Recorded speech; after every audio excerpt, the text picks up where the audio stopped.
ಇವತ್ತು ನಮ್ಮ ರಾಜ್ಯದ ಬೆಂಕಿಯ ಗಿರಿ ಕ್ರಾಂತಿಕಾರಿ ಹೋರಾಟ ಮಾಡತಕ್ಕಂಥ ಭಾಸ್ಕರ್ ಪ್ರಸಾದ್ ಅವರು ಇಡೀ ರಾಜ್ಯದಂತ ಒಂದು ಪ್ರವಾಸವನ್ನು ಮಾಡಿ ಈ ಸಮಾಜವನ್ನ ಜಾಗೃತಿಗೊಳಿಸಿ ಇವತ್ತೇನು ನಮಗೆ ಕ್ಯಾಬಿನೆಟ್ ಕರೀತಾರೆ. ಇವತ್ತು ತೀರ್ಮಾನ ಒಳಮೀಸಾತಿ ಆಗ್ಬೇಕು ಅಂತ ಹೇಳಿ ನಾವು ಪಣತೊಟ್ಟು ಹೋರಾಟ ಮಾಡ್ತೀವಿ.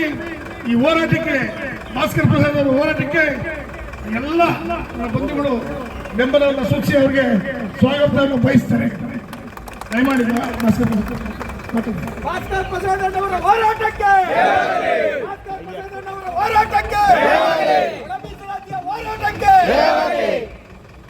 ಆತ್ಮೀಯ ಬಂಧುಗಳೇ,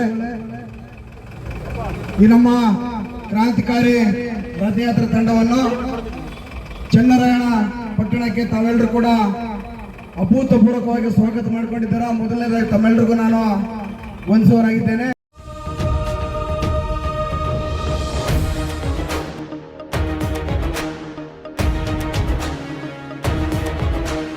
ಉತ್ತುಂಗದಲ್ಲಿ ಉರಿಯೋ ಸೂರ್ಯನೇ,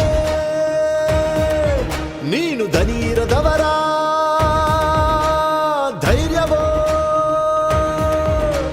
ನೀಲಿ ಅಂದ್ರೆ ನೀತಿಯೋ, ಜೈ ಭೀಮ ಅಂದ್ರೆ ನಿರ್ಭೀತಿಯ. ಪಟ್ಟಣ ತಾಲೂಕಿನ ಪೋತ್ನಳ್ಳಿ ಗ್ರಾಮದ ನಮ್ಮ ಸಮುದಾಯ ಬಂಧುಗಳಲ್ಲಿ ವಿನಂತಿಸುತ್ತಾ, ಏನು ಕಳೆದ 5ನೇ ತಾರೀಕಿನಿಂದ ಚಾಮರಾಜನಗರ ಜಿಲ್ಲೆಯ ಮಲೆ ಮಹದೇಶ್ವರ ಬೆಟ್ಟದಿಂದ ಪ್ರಾರಂಭವಾಗಿರ್ತಕ್ಕಂಥ ಈ ನಮ್ಮ ಕ್ರಾಂತಿಕಾರಿ ರಥಯಾತ್ರೆ ಈ ದಿನ 6ನೇ ದಿನ ಹಾಸನ ಕಡೆ ಹೋಗ್ತಾ ಇರುವಾಗ ಈ ಒಂದು ಪೋತನ ಗ್ರಾಮಕ್ಕೆ ನಮ್ಮನ್ನು ಪ್ರೀತಿಯಿಂದ ಅಭೂತಪೂರ್ವಕವಾಗಿ ಸ್ವಾಗತ ಮಾಡಿಕೊಂಡಿದ್ದೀರಾ. ಮೊದಲದಾಗಿ ನಿಮ್ಮೆಲ್ಲರಿಗೂ ನಾನು ವಂದಿಸುತ್ತೇನೆ.